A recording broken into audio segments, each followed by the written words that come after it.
கூட நீதிமொழிகள் புத்தகத்தில் இருந்ததான தொடர் வேத படிப்பிலும் இன்றைய நாளிலே நாங்கள் 4ஆம் அதிகாரத்திலே 4வது பாடத்தை கற்றுக்கொள்ளும்படி ஆயத்தமாக இருக்கிறோம். விசேஷமாக இன்றைய நாளிலே நீதிமொழிகள் 4ஆம் அதிகாரம் 23ஆம் வசனத்திலிருந்து சில காரியங்களை நாங்கள் தியானிக்க இருக்கிறோம். வசனம் இப்படியாக சொல்லுகிறது. அதாவது நீதிமொழிகள் 4ஆம் அதிகாரம் 23ஆம் வசனம். எல்லா காவலோடும் உன் இருதயத்தை காத்துக்கொள், அதனிடத்தினின்று ஜீவ ஊற்று புறப்படும் என்று சொல்லப்படுகிறது. இல்லையா? நிறைய காரியங்கள் நம்முடைய வாழ்க்கையில நாங்க காத்துக்கொள்ள வேண்டிய நிறைய காரியங்கள் நம்முடைய வாழ்க்கையில இருக்கு. நம்ம பாதுகாத்துக் கொள்ள வேண்டிய நிறைய விஷயங்கள் இருக்கு. இல்லையா? ஆனால் இங்க கடவுளுடைய வசனத்தின் மூலம் நமக்கு கொடுக்கப்படுகின்ற அறிவுறுத்தல் அல்லது ஆலோசனை என்னவென்று சொன்னால், இருதயத்தை காத்துக்கொள்ளுங்கள் என்று சொல்லுகிறதை நம்ம பார்க்கிறோம். அப்ப இங்க அந்த காத்துக்கொள்ளுங்கள் என்று சொல்லுகின்ற அந்த சொல் எதை எங்களுக்கு காண்பிக்குதுன்னு சொன்னா, அல்லது எதை விளக்கப்படுத்துகிறதுன்னு சொன்னால், விடாமுயற்சியோடு இருதயத்தை காத்துக்கொள்ளும்படி அந்த சொல் எங்களிடத்துல கேட்கிறது. சரியா? அப்ப எப்படி காத்துக்கொள்ள வேண்டுமாம்? விடாமுயற்சியோடு நாங்க எங்களுடைய இருதயத்தை காத்துக்கொள்ளும்படி ஆண்டவர் நம்மட்ட எதிர்பார்க்கிறார். அப்ப இருதயம் என்று சொல்லும் பொழுது நாங்க ஏற்கனவே ஒரு பாடத்துல படித்ததைப் போல மனிதனுடைய நடுவிடம் இல்லையா? மைய பகுதி அல்லது மனிதனுடைய உணர்வு, அவனுடைய சிந்தை அல்லது அவனுடைய விருப்பம் உருவாகுகின்ற இடமாக இந்த இருதயம் என்று வேதத்துல நமக்கு சொல்லப்படுகிறது. ரைட்? அப்ப நாங்க இருதயம் சொல்லும் பொழுது நம்முடைய ஹார்ட் அல்லது அந்த இரத்தத்தை பீய்ச்சி அடிக்கின்ற உடம்புக்குள்ள பாய்ச்சுகின்ற அந்த இருதயம் அல்ல, அந்த உறுப்பை சொல்லாமல் பைபிள் எங்களுக்கு சொல்றது எதை? எங்களுடைய உள்ளான அந்த உணர்வு இருக்கின்ற இடம். அங்கதான் விருப்பங்கள் உருவாகிறது. அங்கதான் எங்களுடைய யோசனைகள் உருவாகின்றது. அங்கதான் எங்களுடைய எல்லா விதமான சிந்தனைகளும் எங்களுடைய எல்லா விதமான யோசனைகளும் உருவாகின்ற இடமாக அது இருக்கிறது. அந்த விருப்பம் உருவாகின்ற இடமாக அது இருக்கிறது. அப்ப எங்களுடைய உணர்வு, நாங்கள் உணர்வுள்ளவர்களாக இருக்கிறோம். அந்த உணர்வு உருவாகுகின்ற இடத்தை தான் இருதயம் என்று கடவுளுடைய வசனத்துல அல்லது வேதாகமத்துல நாங்க காண்றோம். இல்லையா? அப்ப அந்த இருதயத்துல எங்களுடைய உணர்வுகள், விருப்பங்கள் உருவாகுகிறது என்று நாங்க பார்க்கும் பொழுது, அங்க உருவாகுகின்ற அந்த வார்த்தைகள் தான் என்ன செய்யுது? அங்க உருவாகுகின்ற அந்த நினைவுகள் அல்லது உணர்வுகள் தான் என்ன செய்யுது? நம்முடைய வாழ்க்கையின் செயல்களை நிர்ணயிக்கிறது. இல்லையா? நம்ம ஒரு விஷயத்த நடத்துகிறோம் என்று சொன்னால், செயல்படுகிறோம் என்று சொன்னால், அப்படி செயல்படுவதற்கான காரணமாக அல்லது அதை உந்தி தள்ளுறதுக்கான ஒரு விசையாக இருந்தது எங்களுடைய இருதயம். சரியா?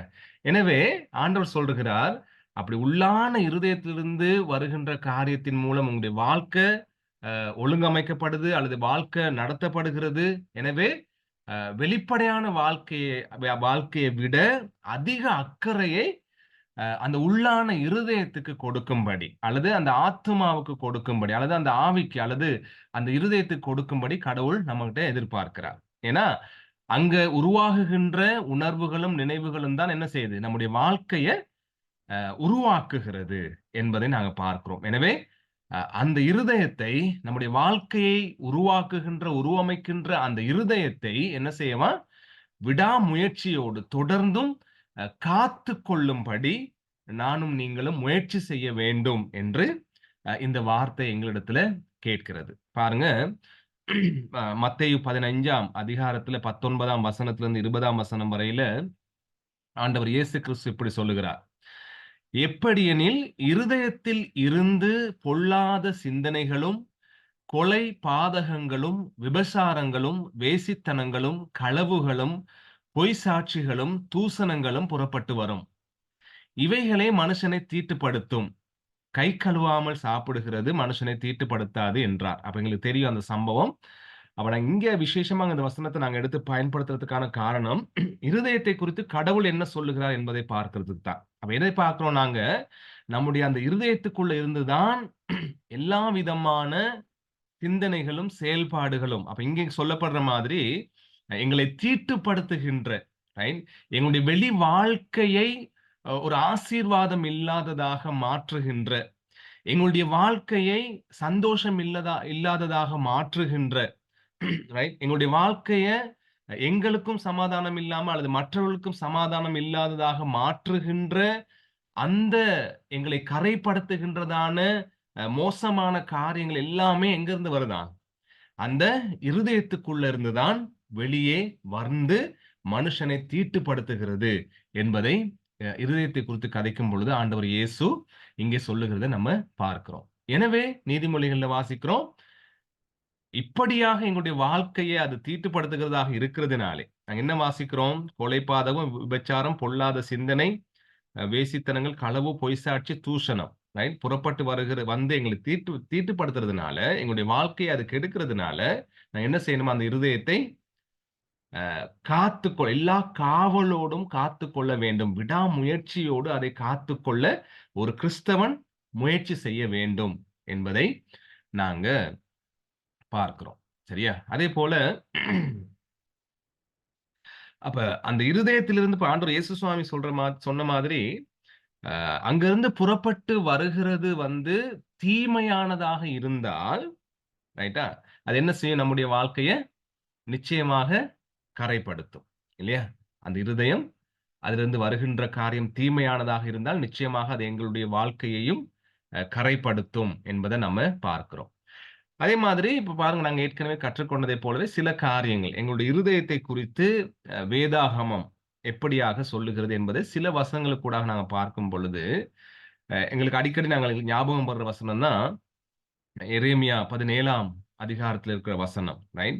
அதாவது மனுஷனுடைய இருதயம் திருக்குள்ளதும் மகா கேடுள்ளதுமாக இருக்கிறது அவனுடைய இருதயம், ரைட்? ஆகவே நீதிமொழிகள் புத்தகத்தை நாங்க வாசிக்கிறோம், என்னது? உங்களுடைய இருதயத்தை காத்துக் கொள்ளணும். காரணம், அது திருக்குள்ளது, மகா கேடு உள்ளது, அது நித்தம் பொல்லாதது என்று சொல்லி ஆதியாகமத்துல வாசிக்கிறோம், ரைட்? அதே மாதிரி சங்கீதம் 12ஆம் அதிகாரம் 2ஆம் வசனத்துல வாசிக்கிறோம், அவரவர் தங்கள் தோழரோடே பொய் பேசுகிறார்கள், இச்சக உதடுகளால் இருமனதாய் பேசுகிறார்கள், ரைட்டா? அந்த இச்சைய உதடுகளால் இருமனதாய், அந்த இருதயம் வந்து 2 விதமாக டபுள் மைண்டட்னு சொல்றாங்க. அந்த இருமனதாய்ன்னு சொல்ற டபுள் மைண்டட், ரைட்? அப்படியாக, ரைட்? எங்களை குழப்புகின்ற ஒரு காரியமாக அது இருக்கிறது என்பதை நாங்க பார்க்கிறோம். அப்ப திருக்குள்ளது மகா கேடுள்ளது, அது வந்து டபுள் மைண்டடான ஒரு விஷயமாக இருக்குது. அதே மாதிரி வேதத்தில் நாங்க பார்க்கிறோம், இருதயம் கடினப்படும் பொழுது, ரைட்டா? பார்க்கிறோம், கடவுளுடைய மக்களுடைய இருதயம் கடினப்படுறதுனால என்ன செய்றாங்க அவங்க? கடவுளையும் கடவுளுடைய காரியங்களையும் தேடாம அவங்க கடவுளை விட்டு பின்வாங்கி போறவங்களாக இருக்கிறாங்க. அப்ப அந்த கடினப்படுகின்ற இருதயம் அது. அப்ப திருக்குள்ளது நித்தமும் பொல்லாதது, கேடு உள்ளது, ரைட்? இருமனதாய் பேசுகிற காரியம், அல்லது அதே போல நாங்க பார்த்தோம், அது கடினப்படக்கூடியது, ரைட்? கடினப்பட்டு தீங்குல விளைவிக்கக்கூடிய அந்த இருதயம் என்பதை நாங்க பார்க்கிறோம். அதே மாதிரி நீதிமொழிகள் 21:4ல வாசிக்கிறோம், மேட்டிமையான பார்வையும் அகந்தையான மனமும் உள்ள துன்மார்க்கர் போடும் வெளிச்சம் பாவமே. அப்ப அந்த அகந்தையான மனம்னு சொல்லும் பொழுது, அந்த அகந்தையான அந்த மனம் வந்து என்னத்தை குறிக்குது? இருதயத்தை குறிக்குது, ரைட்டா? அகந்தை வந்து பெருமையை குறிக்குது. அப்ப அந்த இருதயம் எப்படியானது? பெருமை உள்ளது, பெருமை உருவாகுகின்ற இடம் அது. எனவே நீதிமொழிகள்ல வாசிக்கிறோம், அதை நீங்க காத்துக் கொள்றதுக்கு முயற்சி செய்யணும், ரைட்? அதை பாதுகாக்க நீங்க முயற்சி செய்யணும், ரைட்? அது பெருமையை உருவாக்குகிற இடம். அதே மாதிரி வாசிக்கிறோம், எபிரேயர் 3ஆம் அதிகாரம் 12ஆம் வசனத்துல, சகோதரரே, ஜீவனுள்ள தேவனை விட்டு விலகுகிறதற்கு ஏதுவான அவிசுவாசமுள்ள பொல்லாத இருதயம் உங்களில் ஒருவனுக்கும் இராதபடிக்கு நீங்கள் எச்சரிக்கையாயிருங்கள் என்று சொல்லப்படுகிறது. அப்ப கடவுளை விட்டு பின்வாங்கும்படி, கடவுளுடைய காரியங்களை விசுவாசியாதபடி, அதை நம்பாமல், ரைட்? அவரை விட்டு பின்வாங்கும்படி எங்களை நடத்துகின்ற பொல்லாத இருதயம் எங்களுக்குள்ள இருக்குன்னு சொல்லப்படுது அந்த வசனத்தின் மூலம், ரைட்? அந்த பொல்லாத இருதயம் என்ன செய்யுது? ஜீவனுள்ள தேவனை விட்டு எங்களை விலக்குகிறது, ஜீவனுள்ள தேவனை விட்டு எங்களை தூரமாக்குகிறது, அப்படியான ஒரு மோசமான ஒரு விஷயம் இந்த இருதயம், அந்த உள்ளான அந்த காரியம் என்பதை கடவுளுடைய வசனத்திலிருந்து நாங்க தொடர்ந்தும் வாசிச்சுட்டு வாரோம். இல்லையா? அடுத்து பாருங்க, அப்ப இப்படியான இருதயம் வந்து எழுதியிருக்கிறோம் பாருங்க. இருதயம் ஒரு விஷயத்தினாலே கைப்பற்றப்பட்டால், நமது சித்தம், அன்பு, பாசம், உணர்வுகள் யாவும் அதற்கு அடிமையாகும். அப்ப இந்த இருதயம் வந்து ஒரு விஷயத்தினாலே கவரப்பட்டா, சரியா? ஒரு விஷயத்தினாலே அது வந்து கவரப்பட்டு, அந்த விஷயத்தின் அந்த அந்த காரியத்துல தன்னுடைய வாழ்க்கைய கொடுக்கும்னு சொன்னால், என்ன நடக்கும்?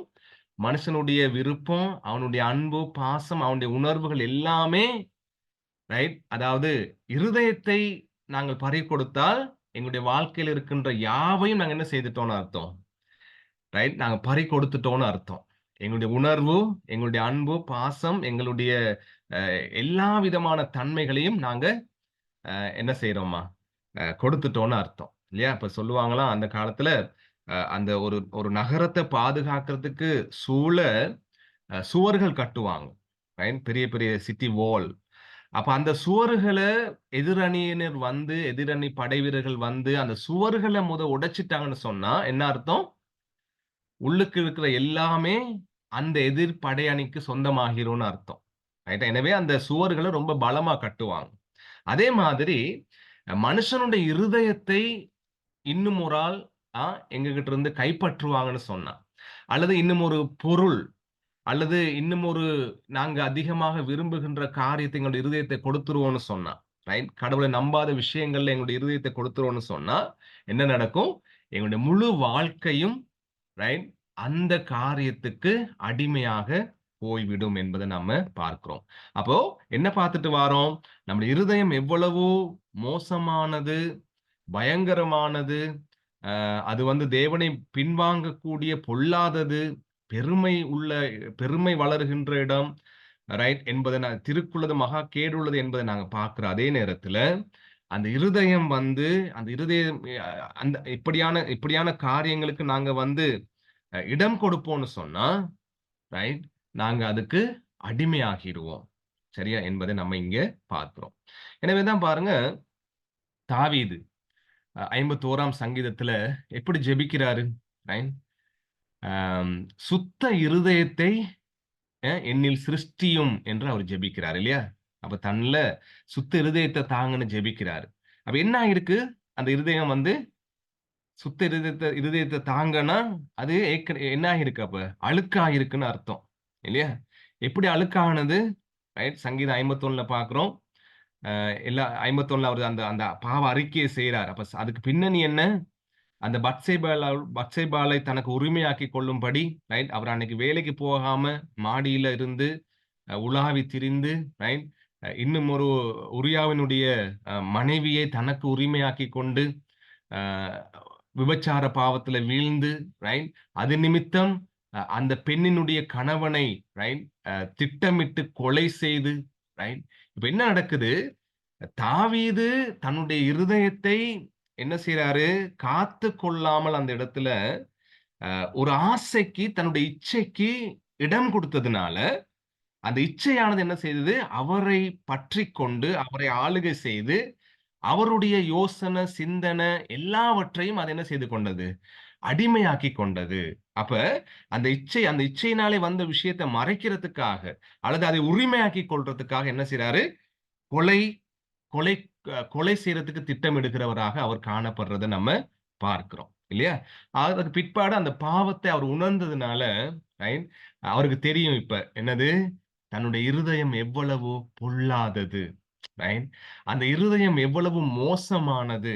ரைட்? நாத்தான்வேல் வந்து அந்த ஆட்டுக்குட்டி கதைய சொல்லும் பொழுது, அது விபரித்து காண்பிக்கும் பொழுது, அ எவ்வளவா என்னுடைய இருதயம் கேடுள்ளதாக இருக்கிறது என்பத அவர் அறிந்து கொண்டதுனால தான் அவன் என்ன ஜெபிக்கிறார்? ஆண்டவரே, அந்த கேடுள்ள இருதயம் எனக்கு வேணாம் சுவாமி. சுத்தமான இருதயத்த எனக்கு தாங்க. எனக்கு என்னுடைய இருதயம் வந்து சுத்தமாகணும். என் இருதயத்த நீங்க புதிதாக சிருஷ்டியுங்க. கிளீனான இருதயத்த தாங்கன்னு சொல்லி, அவரு வந்து கேட்கிறத நம்ம பார்க்கிறோம். காரணம் என்ன? தன்னுடைய இருதயம் எவ்வளவு மோசமானது, கெட்டது என்பதை அவர் அனுபவ ரீதியாக கண்டதினாலே. எனவே வேதாகம் நமக்கு தொடர்ந்தும் அநேக வசனங்கள்னால சொல்லுகிறது, என்னுடைய இருதயம் மிகவும் மோசமானது. எனவே நம்ம கிட்ட இருக்கிற ஒரு பெரிய எதிரி, ரைட்? நம்மை சூழ இருக்கிறவங்க இல்ல. நமக்குள்ள இருக்கின்ற நம்முடைய இருதயம் என்பதை வேதம் நாங்க இந்த இந்த வேத வார்த்தைகளுக்கூடாக நாங்க கண்டு கொள்ளக்கூடியதாக இருக்கிறது. சரியா? ஆகவே அந்த இருதயத்தை நாங்க காத்துக்கொள்ள வேண்டும் என்று நீதிமொழிகள்ல வாசிக்கிறோம். சரியா? இப்ப காத்துக்கொள்ள வேணும்னு சொன்னா, அத நாங்க காட் பண்ணணும். நாங்க என்ன பார்த்தோம் தமிழ்ல? அத நாங்க விடாமுயற்சியோடு அத காத்துக்கொள்ளணும்னு நம்ம பார்த்தோம். இல்லையா? அப்போ, அ அந்த இருதயத்துல சில நேரங்கள்ல நம்ம சில காரியங்கள மறைத்து வைப்போம்னு சொன்னா. சரியா? என்னென்ன காரியங்கள மறைச்சு வைக்கலாம் இருதயத்துல? சரியா? கோபத்த மறைச்சு வைப்போம்னு சொன்னா. ம். பழி வாங்குற காரியங்கள மறைச்சு வைப்போம்னு சொன்னா. எரிச்சல், கசப்பு, பொறாமை, பெருமை, இச்சை, சுயநலம் போன்ற காரியங்கள நாங்க அந்த இருதயத்துல மறைச்சு வச்சா, சரி அதாவது ஆண்டவருடைய வசனம் என்ன சொன்னுச்சு? நீங்க அந்த இருதயத்த காட் பண்ணணும். அப்ப நாங்க காட் பண்ணாம இந்த காரியங்கள அதுக்குள்ள கொண்டு போய் மறைச்சு வைப்போம்னு சொன்னா, நிச்சயமா ஒரு நாள் என்ன செய்யும்? இந்த தன்மைகள் வெளியே வரும். சரியா? மனசுல எதை மறைச்சு வைக்கிறோமோ, மனசுக்குள்ள எத நாங்க கொண்டு போய் வைக்கிறோமோ, அந்த காரியம் நிச்சயமாக நம்முடைய வாழ்க்கையில வெளிப்படும் என்பத தான் நாங்க இங்க பார்க்கிறோம். எனவே நாங்க நடிக்க முடியாது அநேக காலங்களுக்கு. சரியா? பழிவாங்குகிற எண்ணத்தோடு நம்ம ஒருத்தரோட பழகிட்டு இருப்போம்ன்னு சொன்னா, ஆனா அந்த பழிவாங்குகிற எண்ணத்த நாங்க வெளிக்காட்டாமலே இருக்கிறோம்ன்னு சொன்னா, வெளியில நாங்க எப்படி நல்லவர்களைப் போல காட்டிக்கொண்டே நம்ம தொடர்ந்தும், ஆனா உள்மனதுல பழிவாங்கும் எண்ணத்தோடும், எரிச்சல், பொறாமை, இச்சை, சுயநலம், கோபத்தோடு உள்ளே இருந்து கொண்டு, நாங்க வெளியில நடிச்சுக்கிட்டே இருப்போம்ன்னு சொன்னாலும், ஒரு நாள் நிச்சயமாக அந்த இருதயத்தில் உள்ள காரியம் ரைட் வெளியே வரும். எப்படி வெளியே வரும்னு சொன்னா, நம் வாயின் மூலம் அது வெளியே வரும். ரைட்? நம்முடைய வாயின் வார்த்தைகளின் மூலம் அது வெளியே வரும். அதே மாதிரி நம்முடைய செயல்களின் மூலம் அது வெளியே வரும். ஏன் அது வெளியே வருது அப்படி? என்ன பார்த்தோம்? அந்த இருதயத்துல தான் எல்லா யோசனைகளும், சிந்தனைகளும், விருப்பங்களும் உருவாகுது. அங்க உருவாகி என்ன செய்யுது? எங்களுடைய வாழ்க்கையை அது கரைப்படுத்துது. வெளி வாழ்க்கைய அது என்ன செய்யுது? அந்த சிந்தனைகளுக்கு அடிமைப்படுத்துது என்பதை நாங்க பார்க்கிறோம். ரைட்? எனவே, அ எங்களுடைய இருதயத்துக்குள்ள நம்ம ஏமாந்து போயிறக்கூடாது. இல்லையா? இந்த எண்ணங்களோடு நம்ம இருப்போம்ன்னு சொன்னா, அது நிச்சயமா ஒரு நாளைக்கு வெளிவரும். எப்படி வெளிய வரும்? திடீர்னு எங்களுடைய வாயின் வார்த்தையின் மூலம் வெளிய வரும். அல்லது எங்களுடைய செயல்களின் மூலம் கட்டாயம் அது வெளிய வரும். எனவே லூக்கா 6ஆம் அதிகாரம் 45ஆம் வசனத்துல பார்க்கிறோம். நல்ல மனுஷன் தன் இருதயமாகிய நல்ல பொக்கிஷத்திலிருந்து நல்லதை எடுத்துக் காட்டுகிறான். பொல்லாத மனுஷன் தன் இருதயமாகிய பொல்லாத பொக்கிஷத்திலிருந்து பொல்லாததை எடுத்துக் காட்டுகிறான். இருதயத்தின் நிறைவினால் அவனவன் வாய் பேசும். சரியா? ஒருத்தனுடைய வாய் பேசுதுன்னா, ஒருத்தன் வந்து வெளியில ஒரு விதமாக செயல்படுகிறான் என்று சொன்னால், அதற்கு காரணம் என்ன? இருதயத்தில் உள்ள விஷயம் தான் அந்த வாயின் மூலம் அல்லது செயலின் மூலம் என்ன செய்தான்? வெளிய வருது என்பதை நாங்க கடவுளுடைய வசனங்களுக்கூடாக நாங்க கற்றுக்கொள்ளக்கூடியதாக இருக்கிறது. அதே மாரி நீதிமொழிகள் 23:7ல வாசிக்கிறோம். அவன் இருதயத்தின் நினைவு சரியா? அ எப்படியோ அப்படியே அவன் இருக்கிறான். புசியும், பானம் பண்ணும் என்று அவன் உன்னோடே சொன்னாலும், அவன் இருதயம் உன்னோடே இராது. சரியா? இப்ப இங்க வந்து இந்த நீதிமொழி 23:7ல யார பத்தி அந்த அந்த 23ஆம் அதிகாரத்துல யார பத்தி சொல்லுதுன்னு சொன்னா, அதிகமாக பிசினித்தனம் பண்ணுகிறவன். அ கஞ்சத்தனம்னு சொல்லுவோம். அந்த கஞ்சத்தனம் பண்ணுகிற மனுஷன் என்ன செய்வான்னா, மத்தவங்களுக்கு சாப்பாடு குடுத்துட்டு, "சாப்பிடுங்க, அ பானம் பண்ணுங்க, என்னோட வந்து அமர்ந்து நல்லா சாப்பிடுங்கன்னு" சொன்னாலும், அவன் இருதயம் என்ன செய்யாதாம்? ரைட்? அதுக்கு இடம் கொடுக்காதாம். அவன் வாயில தான் அத சொல்லிக்கிட்டு இருப்பான். ஆனா இருதயம் என்ன சொல்லுது? வாயில சொல்றான் புசியும் பானம் பண்ணுன்னு சொல்லி. ஆனால் அவனுடைய இருதயம் என்ன சொல்லுதாம்? ரைட்? ஆம். அதுக்கு எதிரானதாக இருக்கும்னு சொல்லப்படுகிறது. அதாவது அவன் இருதயத்தின் நினைவு எப்படியோ, அப்படியே அவன் இருக்கிறான். சரியா? அப்ப அவனுடைய அ வாயின் வார்த்தைகள் நடிப்பாக வெளிய வந்தாலும், ரைட்? அவனுடைய வாழ்க்கை முறை அவன் யாருன்னு உனக்கு காட்டிக் கொடுக்கும். அவன் கஞ்சத்தனம் பண்ணுகிறவன், பிசினித்தனம் பண்ணுகிறவன் என்பதை காட்டிக் கொடுக்கும் என்பதுதான் அங்க சொல்லப்படுகிறது. இங்க நாங்க பார்க்கிறோம் என்ன? அ ஒரு மனுஷனுடைய இருதயத்தின் நினைவுகள் எப்படி இருக்குதோ, ரைட்? அப்படியே அவனும் இருப்பான் என்று சொல்லப்படுகிறது. சரியா? அப்ப அந்த இருதயம் தான் அவனுடைய வாழ்க்கையை, அவனுடைய செயல்களை உருவமைக்கிறது என்பதை நாங்க பார்க்கிறோம். அதே மாதிரி அந்த பொக்கிஷத்தில் இருந்து, அந்த இருதயத்துக்குள்ள இருந்து தான் நல்லதை எடுத்து காட்டுறான் நல்ல மனிதன். அதே மாதிரி பொல்லாதவன் என்ன செய்றான்? அந்த இருதயமாகிய பொல்லாத பொக்கிஷத்திலிருந்து பொல்லாததை எடுத்து காட்டுறான். இருதயம் எதிலே நிறைந்திருக்கிறதோ, ரைட்? அந்த நிறைவினால் அவனவன் வாய் பேசும். அன்பானவர்களே, நம்முடைய இருதயம் எதுல நிறைந்திருக்கிறது என்பதை நம்ம கொஞ்சம் ஆராய்ந்து பார்க்கணும். ரைட்? அந்த இருதய நினைவு எங்கள பேச வைக்கும். அந்த இருதய நினைவு எங்களுடைய வாழ்க்கைய உருவமைக்கும் என்பதை நம்ம பார்க்கிறோம். சரியா? அப்ப நாங்க எத அதிகமா வாசிக்கிறோமோ, சரியா? எத அதிகமாக பார்க்கிறோமோ, அது டிவியா இருக்கலாம், டிவில இருக்கிற நம்ம குறிப்பிட்ட புரோகிராம்ஸா இருக்கலாம். Facebookல நாங்க எத அதிகமா பார்க்கிறோம், ரைட்?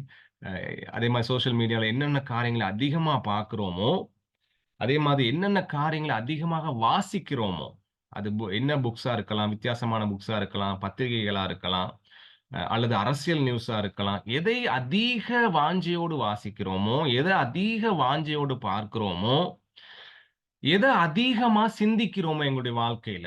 24 மணி நேரத்துல இருக்கிற அந்த 15 மணித்தியாலம், 16 மணித்தியாலம் எத அதிகமா சிந்திக்கிறோமோ, சரியா? அ அதுதான் என்ன செய்யும்? நம்முடைய வாழ்க்கையில வெளிப்படும். அந்த காரியம் நம்முடைய வாழ்க்கையில வெளிப்படும் என்று சொல்லப்படுகிறத நம்ம பார்க்கிறோம். சரியா? அந்த காரியம் நம்முடைய வாழ்க்கையில தாக்கம் செலுத்தும் என்பதை நாங்க பார்க்கிறோம். அப்ப நாங்க ஒரு விஷயத்த வாசிக்கும் பொழுது, அது எங்களுடைய இருதயத்துக்குள்ள போகுது. அப்ப நாங்க இருதயத்த காட் பண்ணல. எங்களுக்கு தேவையானது, எனக்கு ஆசையா இருக்கோ எல்லாத்தையும் வாசிக்கிறேன். என்னுடைய கண்ண நான் காட் பண்ணல. நான் என்ன செய்றேன்? எனக்கு எதெல்லாம் பார்க்க முடியும், அது எல்லாத்தையும் பார்க்கிறேன். ரைட்? அ சிந்திக்க ஆரம்பிக்கும் பொழுது, நான் அத என்ன செய்றேன்? அந்த சிந்தனைக்கு தீனி போட்டு, உட்கார்ந்து, அமர்ந்து, ஓய்வெடுத்து நல்லா அத பத்தி சிந்திக்கிறேன். ரைட்டா? அப்படியெல்லாம் என்ன நடக்குது? எங்களுடைய வாழ்க்கையில அது ஒரு மாற்றத்தை, ஒரு தாக்கத்தை அது என்ன செய்யுதாம்? அ செலுத்துகிறதாக இருக்கிறது என்பதை நாம் பார்க்கிறோம். எனவே கடவுளுடைய வசனம் என்ன சொல்லுதுன்னா, இருதயத்தை விடாமுயற்சியுடன் நீங்க என்ன செய்யணுமா? காத்துக்கொள்ள வேண்டும். காத்துக்கொள்ள வேண்டியது அவசியம். ரைட்? என்ன காரியத்த நான் வாசிக்கிறேன்? இந்த வாசிக்கிற காரியம் என்னுடைய வாழ்க்கைக்கு எப்படி பெறுமதியானதாக இருக்கப் போகிறது? ரைட்? என்பத நம்ம சிந்திக்கணும். சரியா? எதை பார்க்கிறோம்? இது என்னுடைய வாழ்க்கையை, என்னுடைய இருதயத்தை கரைப்படுத்துமா? சில நேரங்கள்ல பிள்ளைகளுக்கு நம்ம கட்டுப்பாடு விதிக்கிறது இல்ல வீடுங்கள்லயோ, அல்லது அந்த பிள்ளையுடைய தனிப்பட்ட வாழ்க்கையிலயோ. எதையும் வாசி, எதையும் பாரு, எதை வேணாலும் சிந்தி, எப்படி வேணாலும் போன்னு நம்ம விட்டுர்றோம். இல்லையா? ஆனால் அவைகள் அந்த பிள்ளைகளுடைய வாழ்க்கையில தாக்கத்தை ஏற்படுத்தும். ரைட்? ரொம்ப ஹாலிவுட் மூவி பார்த்தாங்கன்னு சொன்னா, அந்த சிந்தனைகள் அவங்களுடைய வாழ்க்கையில தாக்கத்தை ஏற்படுத்தும். ரைட்? ரொம்ப தமிழ் படம் பார்க்குறாங்கன்னு சொன்னா, அந்த சிந்தனைகள் அவனுடைய வாழ்க்கையில தாக்கத்தை ஏற்படுத்தும்.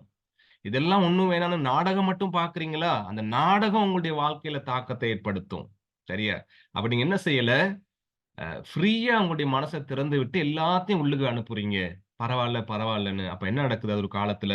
உங்களுடைய வாழ்க்கையில அது தாக்கத்தை ஏற்படுத்துகிறதாக இருக்கும். எனவே கடவுளுடைய வசனம் சொல்லுகிறது, இருதயத்தை நீங்க காத்துக் கொள்ளணும். நீங்க முடிவு பண்ணணும். எதை நான் உள்ளுக்கு அனுப்பணும்? ரைட்? எதை என் இருதயத்துல நான் அதிகமாக தியானிக்கணும்? எதை குறித்து நான் அதிகமா வாசிக்கணும் என்பதை நானும் நீங்களும் தீர்மானிக்க வேண்டியவர்களாக இருக்கிறோம். சரியா? ஏன்னா, அங்க சிவப்பு நிறத்தில எழுதியிருக்கிறோம் பாருங்க. ஞானத்திற்காக பாதுகாக்கப்பட்ட புதிய இருதயத்தை பாதுகாத்தல் அவசியம். சரியா? இப்போ எங்களுக்குள்ள இருக்கிற இருதயம் எப்படியாப்பட்டதுன்னு சொன்னா, அதாவது அ ஒரு பாவியினுடைய இருதயம் வந்து மகா கேடுள்ளது, பொல்லாதது, மோசமானது, திருக்குள்ளது, என்பத நம்ம பார்க்கிறோம். அந்த இருதயத்தை கடவுள் என்ன செய்றாரு? இப்ப எசேக்கியேல் 36ஆம் அதிகாரம் 26ஆம், 27ஆம் வசனத்துல, உங்களுக்கு நவமான இருதயத்தை கொடுத்து, உங்கள் உள்ளத்திலே புதிதான ஆவியை கட்டளையிட்டு, கல்லான இருதயத்தை உங்கள் மாம்சத்திலிருந்து எடுத்துப் போட்டு, சதையான இருதயத்தை உங்களுக்கு கொடுப்பேன். உங்கள் உள்ளத்திலே என் ஆவியை வைத்து உங்களை என் கட்டளைகளில் நடக்கவும் என் நியாயங்களை கைக்கொள்ளவும் அவைகளின்படி செய்யவும் பண்ணுவேன் என்று சொல்றாரு. இப்ப ஆண்டவர் என்ன சொல்றாரு இங்க? என் ஆவியை, ரைட்? கடவுள் சொல்றாரு, கடவுளுடைய ஆவியை எங்களுடைய உள்ளத்துல வைப்பாராம். உள்ளத்துல வச்சு என்ன செய்றாராம்? அவருடைய கட்டளைகளின்படி நடக்கிறதுக்கு, அவருடைய நியாயங்களின்படி நடப்பதற்கு, அந்த நியாயங்களை, கட்டளைகளை கைக்கொள்ளுவதற்கு எங்களுக்கு அவர் என்ன செய்றாராம்? உதவி செய்கிறவராக இருக்கிறாராம். சரியா? அப்ப எங்களுடைய இருதயத்துல கடவுள் தன்னுடைய வார்த்தைகளை கொண்டு வந்து வைத்து, அந்த வார்த்தைகளின்படி வாழ, அதன்படி செயல்பட எங்களுக்கு உதவி செய்கிறவராக இருக்கிறார். சரியா? அப்போ எங்களுக்குள்ள இருந்த பொறாமை, எங்களுக்குள்ள இருந்த மோசமான தன்மைகள் எல்லாம் மாற்றி, எங்களுடைய இருதயத்தை புதிதாக மாற்றி, அந்த புதிய இருதயத்தில கடவுள் என்ன செய்றாரு? தன்னுடைய ஆவியை, அதாவது அந்த புதிய இருதயத்தை எங்களுக்குள்ள கொடுத்து, அந்த புதிய இருதயம் இப்ப என்ன செய்யுதுன்னு சொன்னா, கடவுளை குறித்து சிந்திக்கிற இருதயமாக அது இருக்கிறது. கடவுளை குறித்ததான காரியங்களை அதிகமாக ரிசீவ் பண்ற, ரைட்? பெற்றுக்கொள்ளுகின்ற இருதயமாக அந்த இருதயம் இப்ப இருக்குது. அதாவது கடவுள் மாற்றுகின்ற, நாங்க கடந்த வாரம் பார்த்தோம், புது சிருஷ்டியாய் இருக்கிறோம் கிறிஸ்துவுக்குள்ள. அப்ப அந்த கிறிஸ்துவுக்குள்ள புது சிருஷ்டியாக, புதிய மனிதனாக மாறிய அந்த இருதயம், கடவுளை அதிகமாக விரும்புகின்ற, கடவுளோடு உறவாட விரும்புகின்ற, கடவுளை கனப்படுத்த விரும்புகின்ற ஒரு இருதயமாக அது இருக்கிறபடியினாலே, அதுக்குரிய ஆகாரத்த நம்ம கொடுக்கணும். இல்லையா? அங்க நாங்க அப்ப தாவீது சொன்னதை போல, உம்முடைய வார்த்தையை, ரைட்? என்னுடைய இருதயத்துல என்ன செய்து வச்சிருக்கிறேன்? நான் 119ஆம் சங்கீதம் 11ஆம் வசனம். நான் உமக்கு விரோதமாக பாவம் செய்யாதபடிக்கு உம்முடைய வாக்கை, அதாவது உம்முடைய வார்த்தைய என் இருதயத்துல வச்சிருக்கிறேன். சரியா? அப்ப இருதயத்துல கொண்டு போய் கடவுளுடைய வார்த்தைய வைத்திருக்கிறதுனால, அவனுடைய வாயின் வார்த்தை எதினாலே அப்ப உருவாக்கப்படுது? இந்த வார்த்தையினாலே. ரைட்டா? அவனுடைய இருதயத்துல கடவுளுடைய வார்த்தை இருப்பதினாலே, கடவுளுடைய சிந்தனைகள் அவனுக்குள்ள உருவாகுது. அவனுடைய இருதயத்துல கடவுளுடைய வார்த்தை இருப்பதினாலே, அந்த வார்த்தை என்ன செய்யுது? அவனுடைய வாழ்க்கைய, வெளிப்படையான வாழ்க்கைய கடவுளுக்கு உகந்ததாக உருவாக்குகிறதாக இருக்கிறது. சரியா? எனவே தான் நாங்க பார்க்கிறோம் பாருங்க. அ கடவுளுடைய வார்த்தை ஒருவனுடைய இருதயத்துக்குள்ள இருக்கும் பொழுது, ரைட்? அந்த புதிய ஆத்துமாவுக்குள்ள, புது சிருஷ்டிக்குள்ள, ரைட்? கடவுளுடைய வார்த்தை இருக்கும் பொழுது, அது என்ன நடக்குதாம் பாருங்க. ஆவியின் கனிகள் அங்கிருந்து புறப்பட்டு வரும். சரியா? அப்ப நாங்க ஏற்கனவே படிச்சிருக்கிறோம். அன்பு என்ற விஷயம் நம்முடைய வாழ்க்கையில புறப்பட்டு வரும். இல்லையா? அதாவது ஆண்டவர் இயேசு கிறிஸ்துவினுடைய குணாதிசயங்கள் நம்முடைய வாழ்வில் இருந்து புறப்பட்டு வர ஆரம்பிக்கும். மன்னிப்பு புறப்பட்டு வர ஆரம்பிக்கும். ரைட்? அப்ப எங்களுடைய வாழ்க்கை வந்து கடவுள் இயேசு கிறிஸ்துவினுடைய அந்த அன்பிலே, அகாபே அன்பிலே நிரப்பப்பட்டதாக அது கொஞ்சம் கொஞ்சமாக மாற ஆரம்பிக்கும். ரைட்? ஆண்டவர் இயேசு எப்படி எங்களை மன்னித்து ஏற்றுக்கொண்டாரோ, அதே போல மற்றவர்களை மன்னித்து ஏற்றுக்கொள்ளும் மனப்பான்மை உருவாகும் பொழுது எங்களுடைய வாழ்க்கையும் அதுக்கு இசைவாகும். சரியா? ஆண்டவர் சொன்னாரு, உங்களைப் போல பிறரையும் மேன்மையாக எண்ணுங்கன்னு சொன்னார். ரைட்? மற்றவங்கள மதிக்கிற, கனம் பண்ணுகின்ற தன்மை எங்களுடைய வாழ்விலே உருவாகுது. ரைட்? கடவுளுக்கு கீழ்ப்படிய, கடவுளை மகிமைப்படுத்துறதுக்குரிய வாஞ்சை உருவாகுது. ரைட்?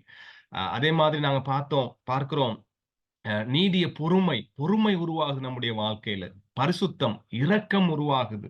தயவு, சுய கட்டுப்பாடு, கடவுள் மீதான பக்தி, கடவுள் பயம் போன்ற குணாதிசயங்கள் என்ன செய்யுது?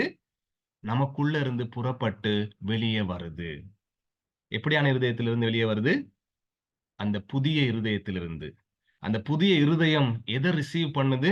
அதிகமாக கடவுளுடைய வார்த்தையை. அதுதான் சங்கீதக்காரன் சொல்றாரு. நான் வந்து உம்முடைய வார்த்தையை என் இருதயத்துல வச்சிருக்கிறேன்.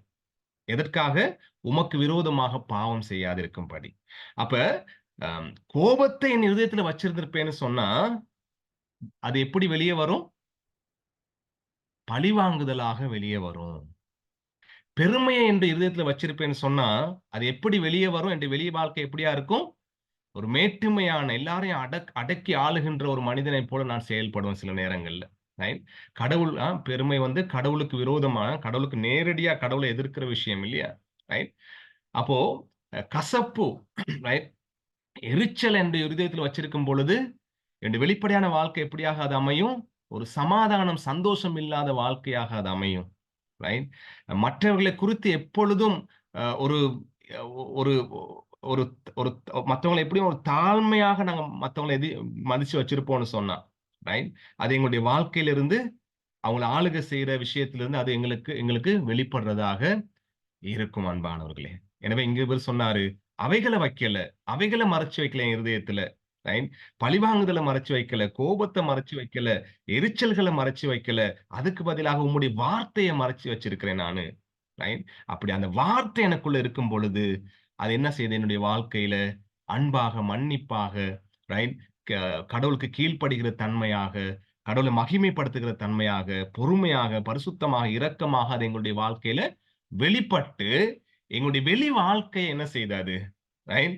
அந்த காரியங்கள ஆளுகை செய்யுது. அப்போ ஒரு கிறிஸ்தவனுடைய வாழ்க்கை எவ்வளவு ஒரு ஆசீர்வாதமா இருக்கணும் பாருங்க இப்படி இருந்தா. ரைட்? அது நமக்கும் ஆசீர்வாதம். அதேபோல் நம்மை சூழ இருக்கிறவர்களுக்கும் அது ஆசீர்வாதமாக இருக்கும். இல்லையா? ஆகவேதான் அ நீதிமொழிகள் 4ஆம் அதிகாரம் 23ஆம் வசனத்துல வாசிக்கிறோம். எல்லா காவலோடும் உன் இருதயத்தை காத்துக்கொள். ரைட்? அந்த இருதயம், உன்னுடைய இருதயம், ரைட்? யாரும் கேள்வி கேட்க முடியாதுன்னு சொல்லிட்டு, அதை தீட்டுப்படுத்துகின்ற காரியங்கள உள்ள அனுப்பக்கூடாது. ரைட்? தவறான சிந்தனைகளை, ரைட்?